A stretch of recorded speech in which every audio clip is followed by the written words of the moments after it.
Hey, what's up guys? My name is Rick Christoph with PhoneArena, and today we're testing the camera on the Sony Xperia XA2 Ultra. So let's take a walk and first check the stabilization. See if the camera is able to stabilize and we're recording in 4K resolution and 30 frames per second on a sunny day right here. So let's move the camera around a bit, see how it adjusts to different light. So here we have less light. When you point the camera up, we have more light. Let's see if the camera is able to adjust. And now I will step out of the frame to test the continuous autofocus feature.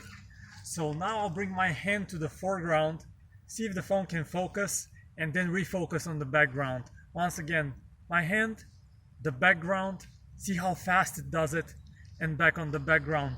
And last but not least, let's see the zoom functionality. So we'll zoom all the way in on my face to see what kind of detail you can expect from this camera and how good it does. And then zoom all the way back out to the regular viewing distance on the Xperia XA2 Ultra. So that's it guys, a quick test of the camera on this phone. Let us know if you liked it in the comments. Thanks for watching.